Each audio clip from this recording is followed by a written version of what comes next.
Hi, everybody. Thank you for joining me. I'm Danna Crawford, the Power Selling Mom, and you're listening to the Power Selling Podcast.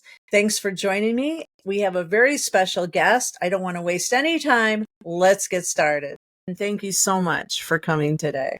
Oh my God, Danna, thank you so much. It's a super honor. I know I told you earlier, it's a real honor to be part of anything that you do. You're just like, you're incredible. And I truly appreciate like having this discussion today is really amazing for me. I'm truly honored, especially with someone that loves the community as much as I do. I know I'm a little bit more low profile, but I love seeing the good people, and I love being part of a community, even if I'm not the most active one, being a part of a good, healthy community where people come together, they help, they communicate, and they work together. And I'm super excited to be here. But for you guys, sorry, I definitely want to put that out there first. But for you guys that don't know me, my name is Maria. I'm the stylister. I've been selling new, pre-loved, and vintage luxury fashion online for 17 years. I just actually, my business or, my reselling journey turned 17 back in February.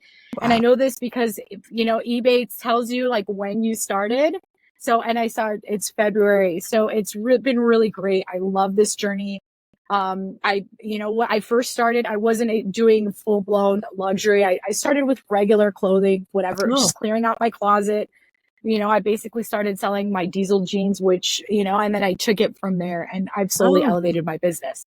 So it's been a really cool journey so far. And it's just been just growing, and I've grown my business to be what you see back here and more, which I'm super thankful for. I love the luxury category, and I'm excited to be here today, and I'm super honored to be part of the resale community. It doesn't matter which category you're in, whether it's trading cards or luxury or sneakers or whatever it is.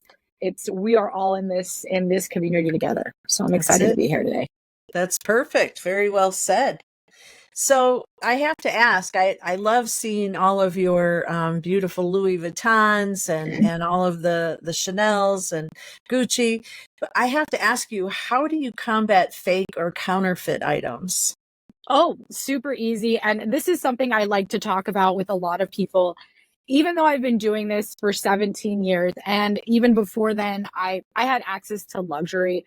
I come, like I tell people, I come from privilege. I've had access to luxury, to Gucci, Fendi, Prada, Louis Vuitton, my whole life, more or less.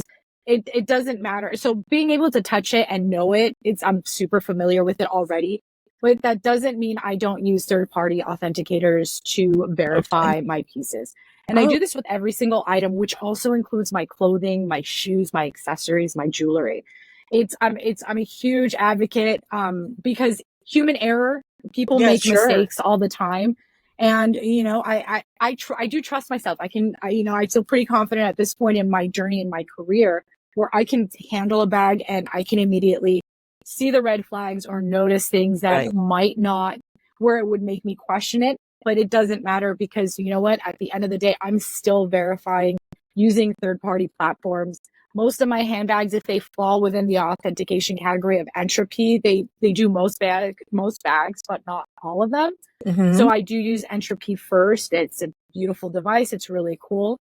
And then I secondary go into real authentication. And then I use also other platforms for other accessories as well. So that's, I think, a huge thing. It's the best way to combat is using third-party authentication. And it protects you, the seller, as well, in case you get that buyer who says, I don't think this is real, which I have happened. And I'm able to provide, I have the receipts. I have a verified third-party receipt, which protects me from any issue like that. That's a great point. So you do get a receipt from the third-party authenticator. Yeah, you get a certificate. It says this item has been verified authentic. Entropy will tell you we cannot verify this. We cannot verify it on the material. We cannot verify it due to the serial. Like it tells you, or it does tell you, we cannot verify this. You know, maybe your images weren't provided, or it will tell you we cannot verify this item. It gives you like a little notification, and it tells you to resubmit photos or to find the appropriate information. So it's really interesting, and it's a great process. And the same with real authentication. They will say with the images you provided, we cannot verify that this is authentic. Okay, that's really good. I know, I'm sure you're familiar with the eBay authentication system, Yes. and yeah, so I really appreciate that because I have a lot of high-end shoes, and they always go through that process. I have some Chanel shoes on now, and I know they have the authentication, is available. The check mark, right? Yes, and I like that. I like it when they add that, and they even add a little video to it I telling I people. love it. I do I too. love it. I think what eBay's done with that, it's a really great way. It makes them more competitive. Poshmark was doing it for a long time. Uh-huh. It's interesting because some of these authentic, they're actually not really using, from what I understand or what I've heard. Now I can't say most recently. Some of them don't actually use third party authentication. They do in house. They train people, but Okay. it's really interesting because when you see, they are able to catch things. And the best part about that authentication process with eBay, for example, and Posh, Mm-hmm. they'll send you a message. They'll say, "Hey, I purchase, and I resell like everybody else on eBay, for example, or on Posh." And they will say, "Hey, this has more issues," or "Hey, this has whatever." Uh-huh. And I think that secondary blanket is so imperative and Yeah, allows that comfort level for the customers. sure. Not even me as a customer, but my customer to feel more comfortable making That's that right. investment. That's right. That's right. So where do you see the luxury category shifting, evolving, or going? I think it's I personally every day it's growing. I Okay. remember when pre-pandemic it was very different. Yeah. Pre-pandemic when the pandemic happened, the luxury bag category really exploded. I just happened to be there. I just got really lucky with it. I was already there. I was already elevating my business to the pre-loved luxury bags and clothing. I was kind of making it more. It's interesting because now, and this is how businesses can evolve. It was really 90% clothing, shoes, accessories, jewelry at the Uh-huh. time I was selling, and then it was about 10% bags. And right now Wow. it's actually reversed. So now a majority of my sales, a majority of my business is are handbags, and the minority is now clothing. And Wow. that's the kind of impact in how a business can evolve, how a business can shift. Mm-hmm. Whether or not, it was the pandemic or not, or I think it did help because I wasn't wearing going out clothes. A lot of people weren't, especially if there's Right. certain Right. states where you weren't able to go out and enjoy life. For example, you weren't able to go out, no matter what your opinion is on it, you weren't able to go out. Right. So what these people would do, they purchase handbags knowing that in 6 months they'll still fit in the handbags. Because I bought clothes at the beginning of the pandemic. I do not fit in them now. Unfortunately, they do not fit. They do not fit. They do not Yep. fit. Yep. So now I've, you know what I mean? But any bag I purchase, it still works. It It still works fits. with any outfit I want to. It fits. So it's that whole thing, and it's really, I really do appreciate that part of it. Yeah. Yeah, that's really interesting that, because I know I sell clothing too, and it did slow down for a bit, and Yeah. then it all just started booming. So Yeah. people Yeah. are back The in same thing action. with me. They're back in action. It's only the last, I would say, for myself, about 6 months to the last year, where I see the kind of likes and notifications and hits that I was getting Yep. pre-pandemic on for my clothing. And Yep. that's a good sign. That's a healthy sign. It's Yep. good for everyone. So I know you're involved with a lot of live streaming. So I would like to know, what advantages does live streaming have over listings? So one good thing about live streaming is, there's a lot of things, and what I definitely appreciate is you're talking to the customer, like literally, you're literally engaging with that customer, that potential Yeah. client. So that's a huge thing for me, because they're able to ask these spitfire questions. How I tell people, for example, when I'll put on a crossbody bag, I'll say I'm 5'8" for reference. So then they know. I ask them, are you taller than me? Are you shorter than me? This will be a really great crossbody. I'll have ladies ask, like, can this crossbody? I'll say, yes, it does. Yeah, unfortunately, this does not crossbody. Or I'll tell them, this is a little bit of a tight fit. I'm 5'8". How tall are you? You're 5'4". Oh, You'll right. have an extra 4 inches, for example. Right. So there's that live engagement, that live interaction. It's kind of like they come into your store. They're inside your business actively, and you're able to communicate, you're able to answer their questions. And I think the other best part about that is when they do have those real questions, what do the corners look like? Is there a smell? What Yeah. is going on? Yeah. You're able to answer them and you're able to show it to them. Show them. And on top of that, the beauty of that, and there's certain platforms where they have replays, certain ones don't. I can watch the replay, and then if a customer says, "You didn't show me," this has happened to me, a handful of times. I will literally screenshot it, watch it, and then say, "Here is, what is your email?" I show it at this point, the first or X amount of minutes, so I can show it, because what I do is, because I'm so detailed, I'll spend a lot of time. I'll sit down, and it's not just the whole audience of whoever's inside. They become my focus. So that kind of puts me at an advantage. Sure. I think it's versus like them asking a question and being kind of curious about it, because when they're seeing it in real life, they're seeing it on a person. They're seeing the material. They're seeing what it really looks like. It gives a much better idea and feel of the entire process, or the entire process, and when I mean process, I mean for them considering to purchase and invest in that piece. That's right. And that's right. And I must say, you're very good at it.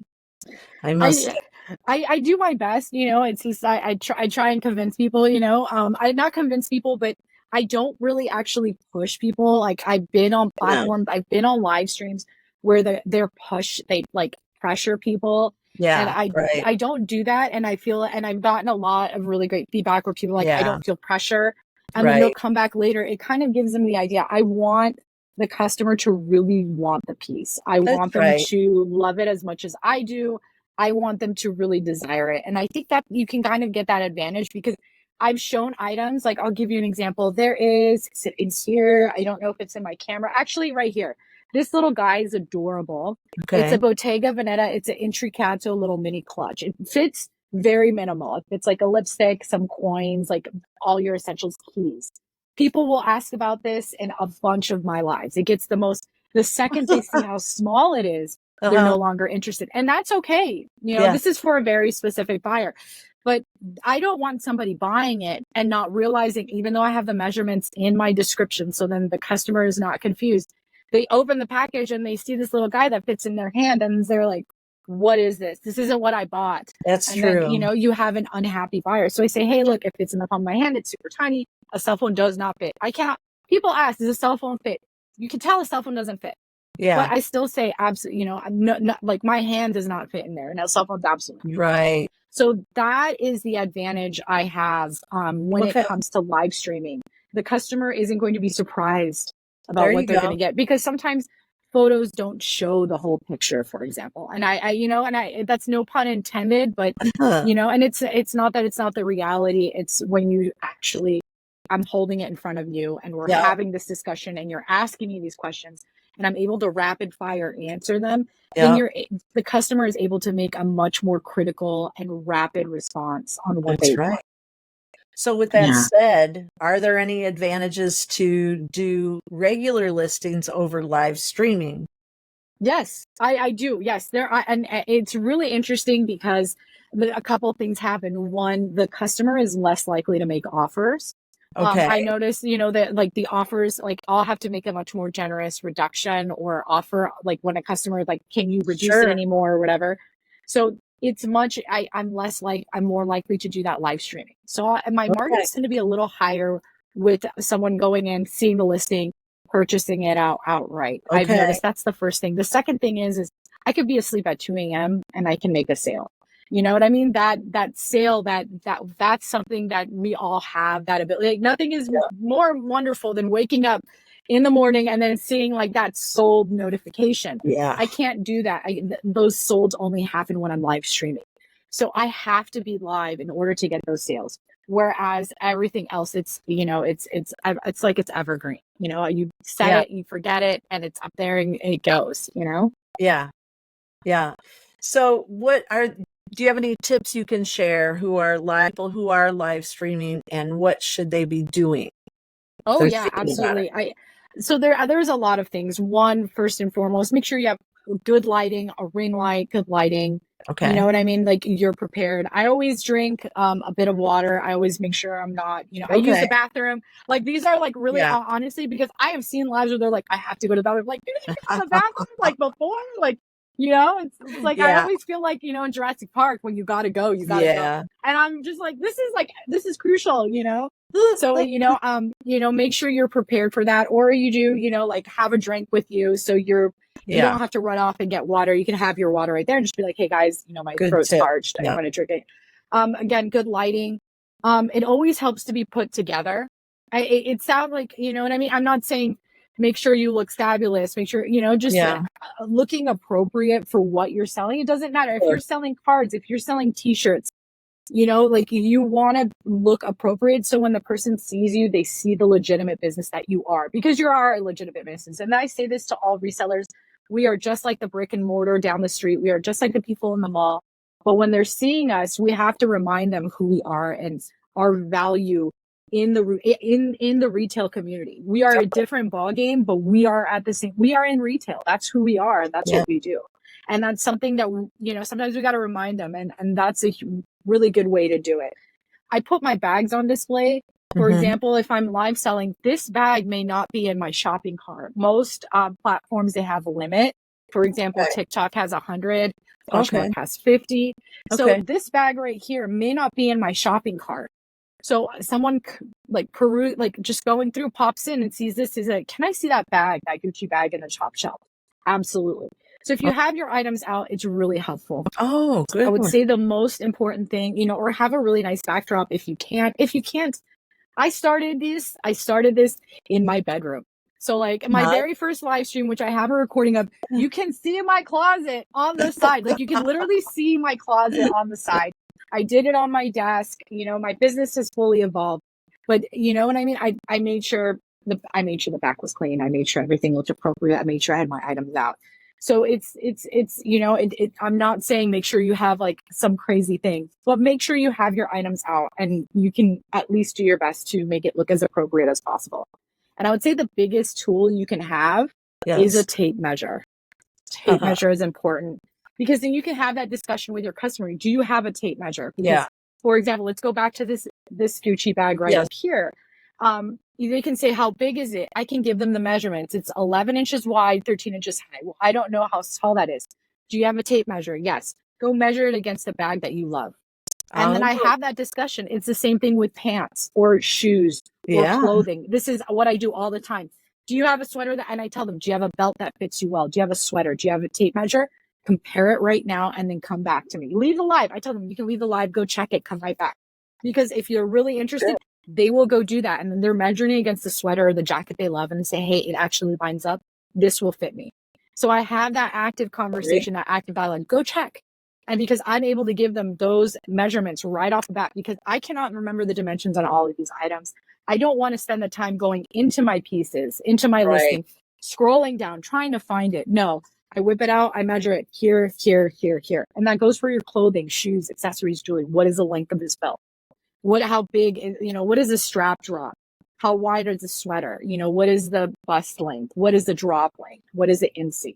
If you have these answers, you're more likely to get that sale, or you're more likely to get someone that's like, that will be too small for me. You do not want a customer who will open, we all get those people, and and we'll get that person that opens a false case because it doesn't fit them right. So it happens. Like I don't like discussing it, but it happens. So you're preventing that for yourself. You're preventing that headache. And I think that's a huge factor too. Okay, so Chanel just won a lawsuit against what goes around comes around. So will it have any impact on the luxury seller category, do you think? I don't. And so I think it's actually, that's a really good question. And I really appreciate it. I think for more independent resellers or luxury sellers like myself, not really. Okay. I mean, we can expose ourselves and I'll get into that a bit, but I definitely think that this is a really good reminder for luxury resellers like Fashion File, Rebag, Real. It kind of gives them a reminder of when they're promoting, when they're marketing, when they're creating their content, to not be so centric and to, of course, make sure what they're selling is, of course, authentic. Because this case was really interesting because what happened was Wagaka, what goes around comes around, was sued by Chanel. They lost their case. I believe they have to pay Chanel $4 million, as Chanel doesn't make enough money anyhow. because of this. And basically their lawsuit was pretty much stating that, in a nutshell, that Chanel made it look like they had a relationship, where they had an almost an exclusive relationship due to the content, the marketing that they were providing, because it was all Chanel. And it's a really good reminder for us as resellers, when we create our content, when we create our products, to make sure we have our own spin on it. And so it doesn't look like, I tell people, you know, they're like, why do my items get muted? Why did my account get taken down? And the number one thing I notice a lot of them do is they're tagging these luxury houses. They're tagging Louis Vuitton. They're tagging Chanel. They're tagging Gucci. I'm like, you want to get report? We're asking for the report, you know? So I tell people, do not do this. You know, a hashtag is one thing, but don't be tagging them in your post, because they're seeing these posts, they're seeing these tags, and, you know, they have some social media content. They're like, report. And that's what gets you into trouble. So I think that's a really huge factor in it. And it's really crucial for us as resellers and as business owners ourselves to be really mindful, again, of the content we're creating, the products that we're showcasing, and making sure that it's very clear that, you know, we are not affiliated with these brands. And you'll see that in most luxury resellers. You'll see it in either in the pictures that they're posting at the bottom, or you'll see it in their accounts. My own account says that not affiliated with the brand sold, and it's on my website. And that is, you know, I mean, it may not be the best fail safe, you know what I mean? But it's my way of being safe. Yeah, exactly. It is making a declaration. I do not have a relationship with these luxury products, with these luxury brands. I do not have a direct relationship. These are all third party, you know? So yeah. Great tip. I honestly never thought of that. So thank you for sharing that. Yeah. I'm definitely going to add that to some of my Instagram posts. Yeah, absolutely. No, do it, because if it, you know, it again, it keeps you safe. I do believe personally it's for the people that are doing, they're huge, 30,000, 40,000, 100,000.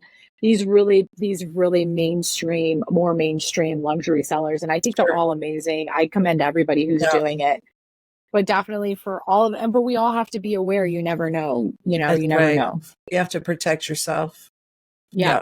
Absolutely. Good point. Thanks for sharing that. Yeah.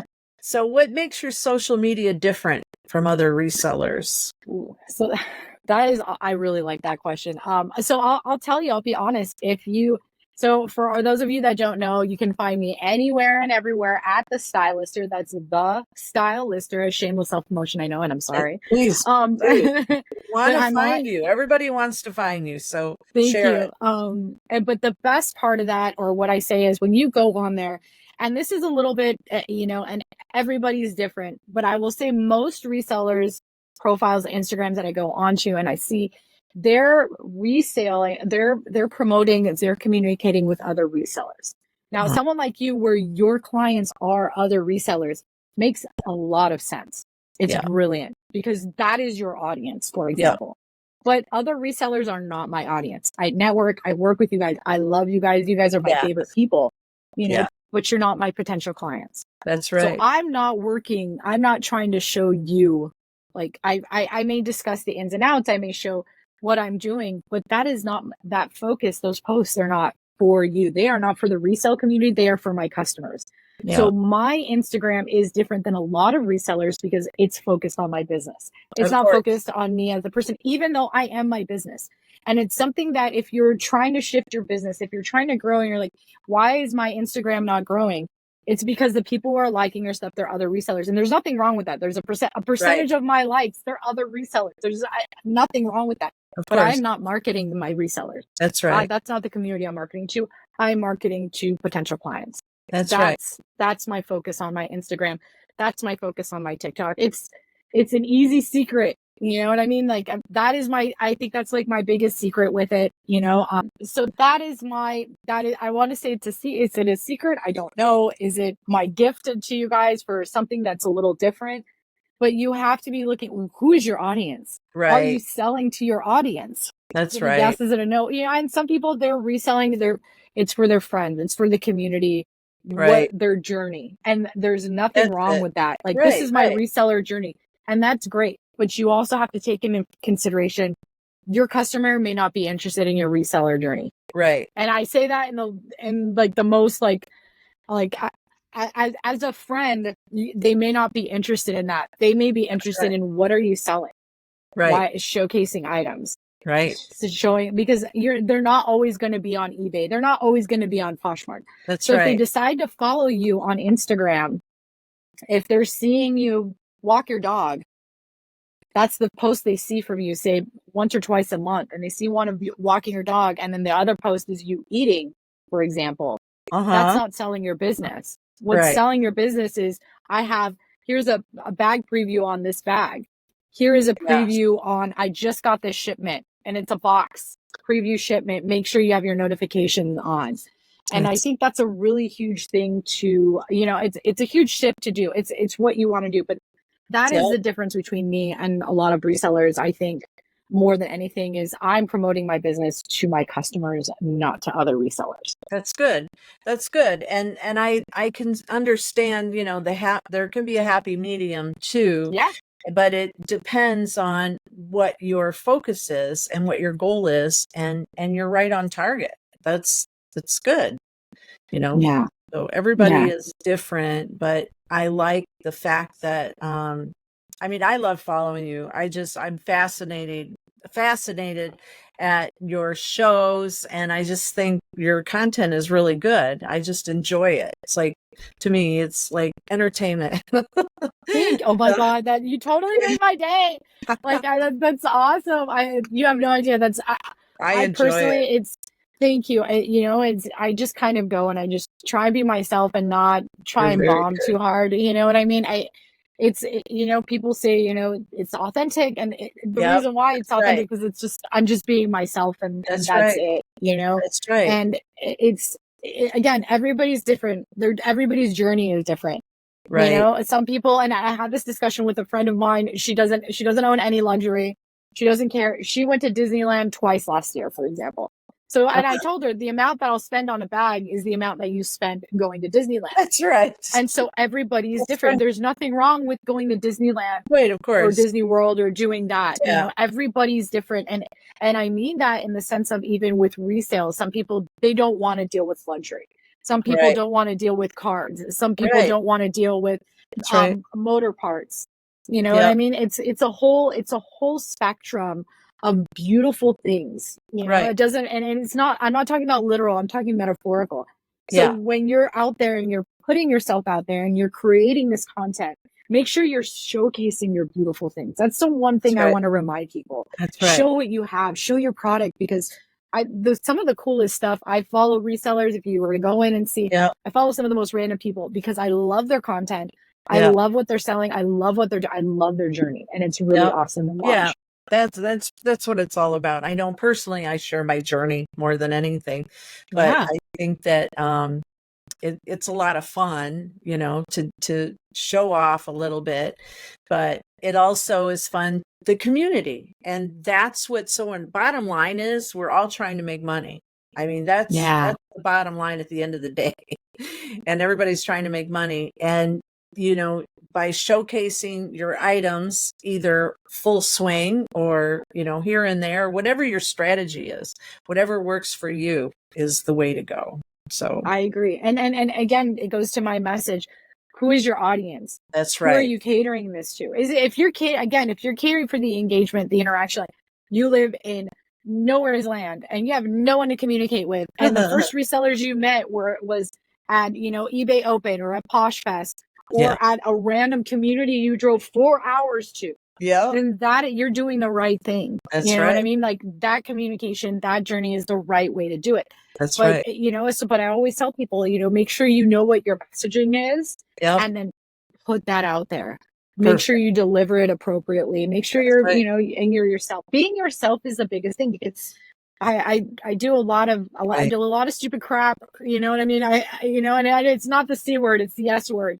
When I'm live streaming, and because I'm just myself and I'm just ridiculous, but it is the most, and that is actually what I do love about the resellers. They're themselves.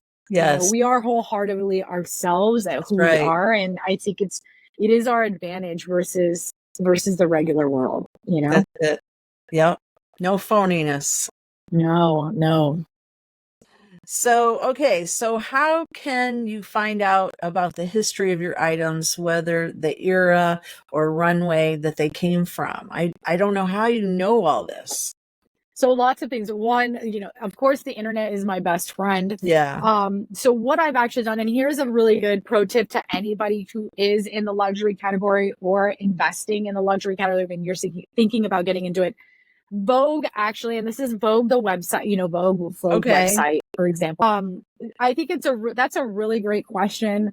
The best way, so the main way that I find out the history of the product I have behind me and my bags that I sell and the consignment work that I do, because I do quite a bit of consignment. Uh-huh. Consignment's actually really, I love it. So it's a lot of layers. First and foremost, if it's a consignment piece, I ask my customer, do you remember when you purchased this? Yes. So then, sometimes they say they don't remember, or, oh, I bought it online, so I have no idea.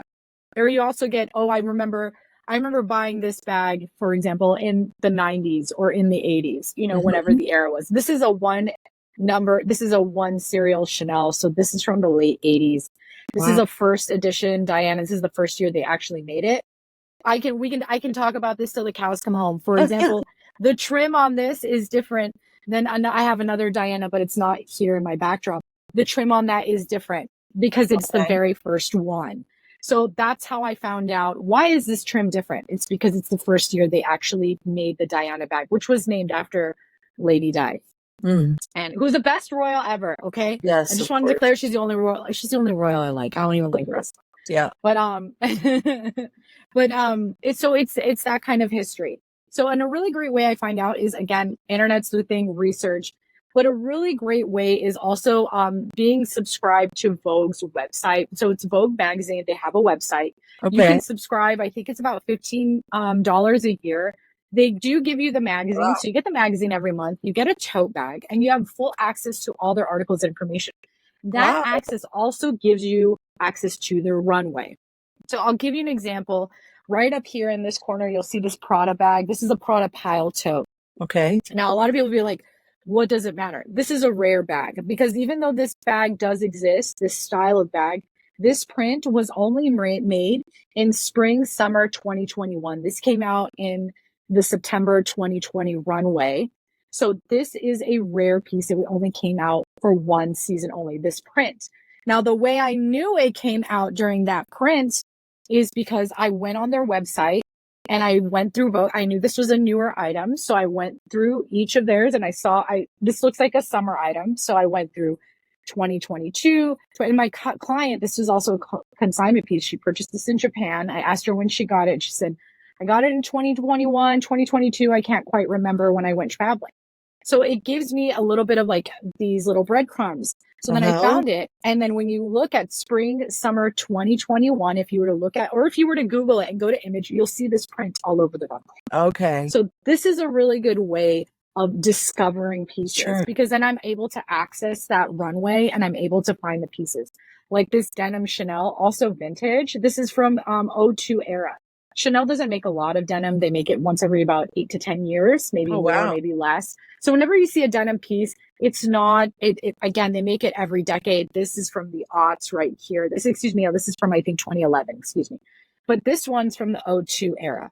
So, and then the way I find out is I see the print. I also know from the serial numbers from Chanel.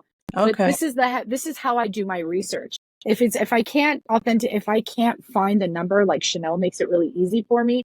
So if it's a little harder, like for example, Bottega or Gucci, I have to do my own research. I have to find out, well, what years did they make the color of this cassette bag? What year did they make the rubber tote? So then I have to go and do my own research. It's that it is work. But at the same time, when I have a customer asking me, how old is this bag? I know how old it is. That's right. So then you know your product. That's right. And this always goes for everything. It doesn't matter what genre you're in. When you know your product, you're like, I don't really know. The customer is going to say they don't know what they're selling. They don't know what they're doing. I don't want to buy from them. Right. But when I'm like, oh, this Fendi bag was spring, summer. This was 2020. This was the year of COVID. This is a men's backpack. And this is a really cool, this is called the, my brain just farted. Again, this is a really cool Fendi Yeah. backpack right here. And this is called the Fendi Motif Shopper Tote. This is a Oh, backpack. It's from the men's runway. But again, I did my research and I found out that this only came out during the runway, and it's the shopping tote motif because it's meant to look like the shopping bag. Again, research. And when you yeah. do this kind of research, and my customer asks, when is this from? Well, I'm able to tell them it's a runway item. It ups the value. So when you sit there and you can have that discussion, and it doesn't matter whether it's runway or it's everyday. When you give them knowledge, they feel Yeah. more comfortable in purchasing your product and That's investing your right. item, investing in your business. And They're trust. investing in you. It's like they're like, this person knows what they're selling. This Yeah. person knows what they're doing. They're probably, they're an honest business.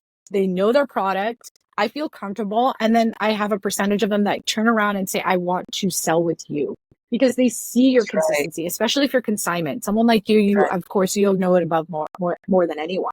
Yeah.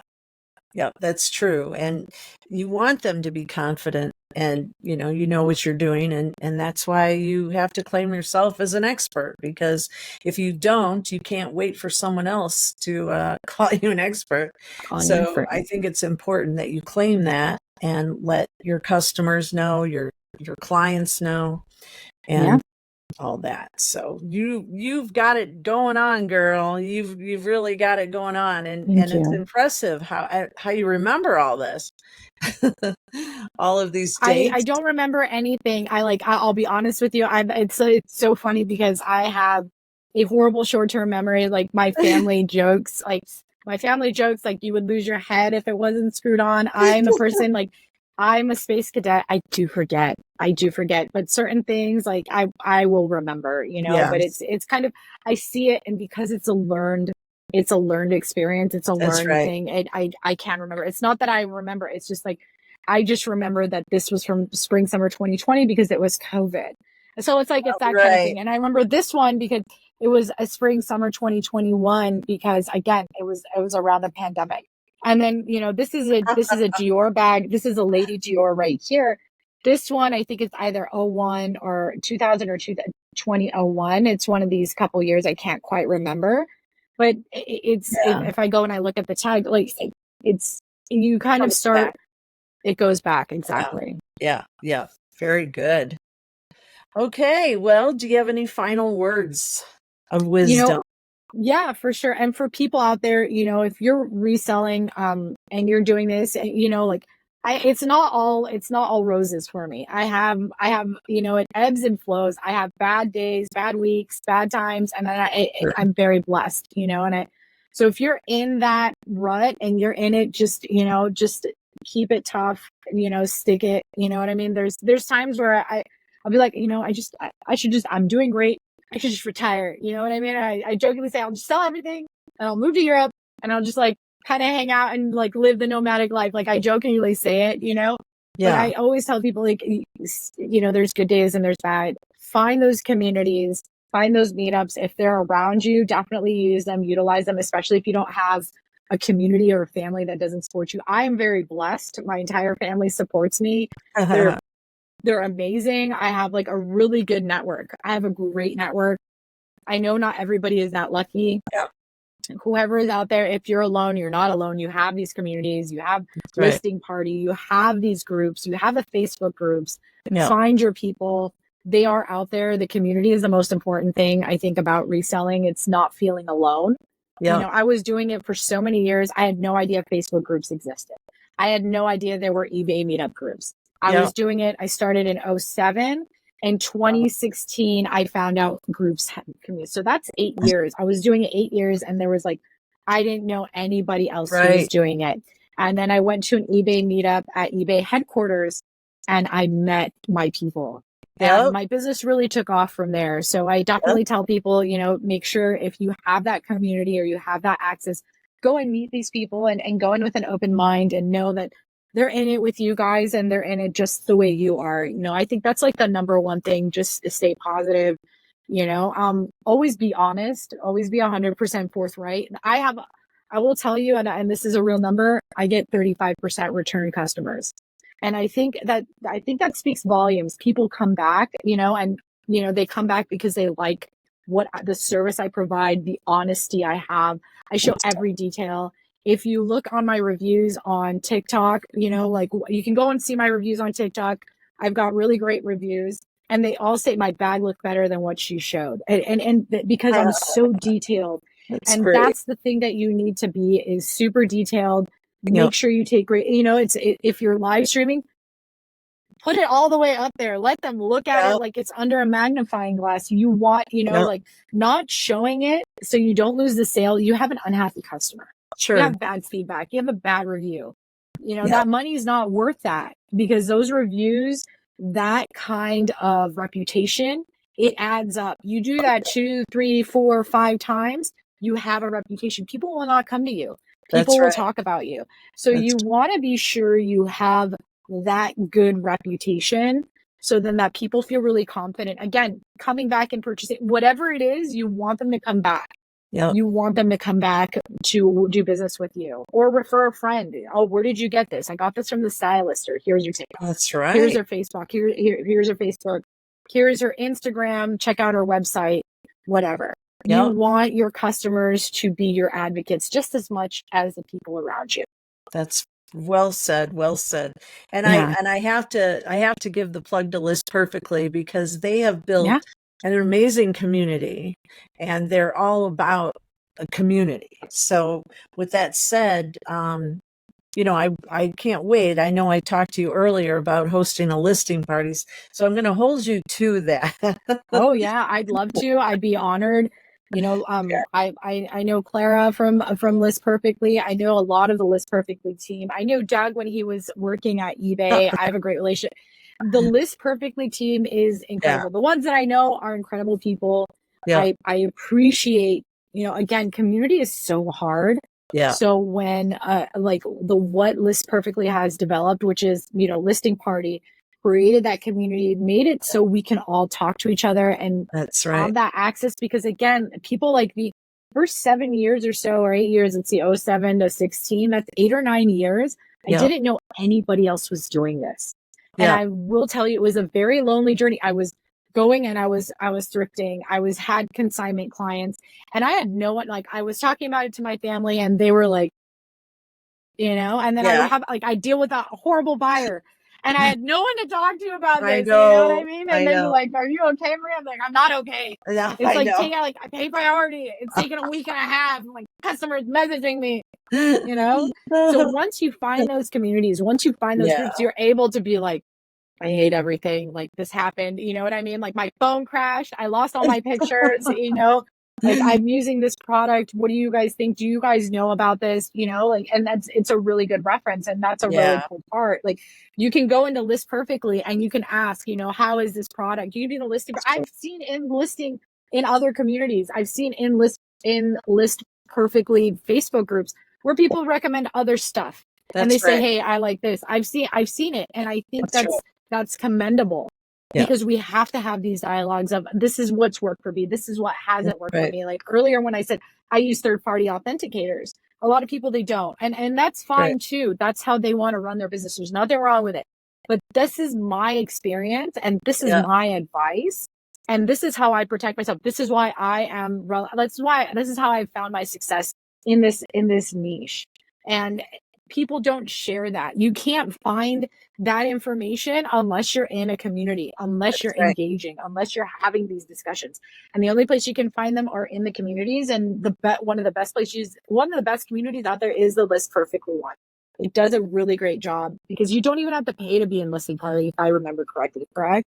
Well, Listing Party is a part of your subscription to List Perfectly. It's a part of subscription. So okay. It's free. Excuse me, the Facebook group is free. The Facebook group is free. Sorry about that. Free, correct. Yeah. Okay, so as a List Perfectly user, I know you're in the referral program. So do you have a code that you could share for people?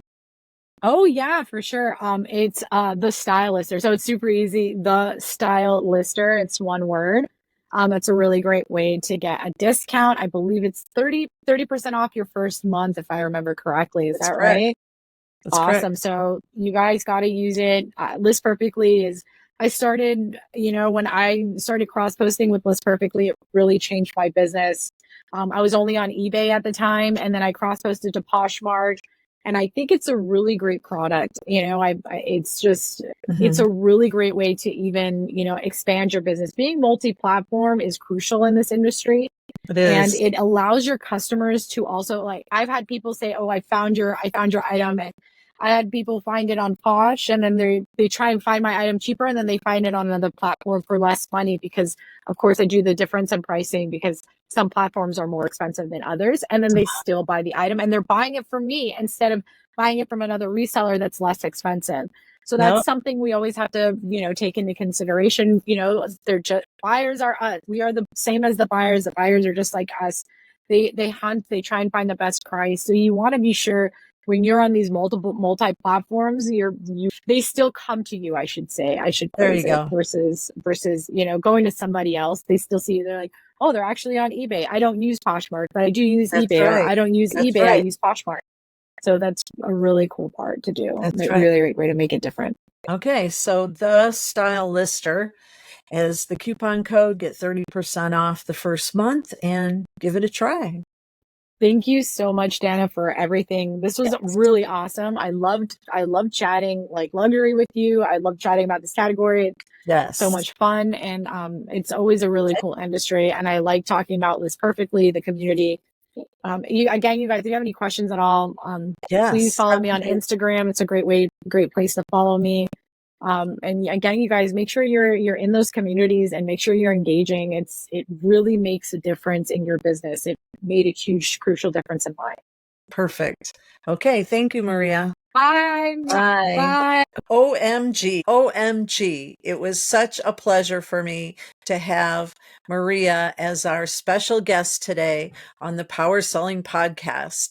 I can't thank you enough for tuning in, everyone. I hope you enjoyed listening to Maria's story. Oh my God, she had such wonderful tips for all of us.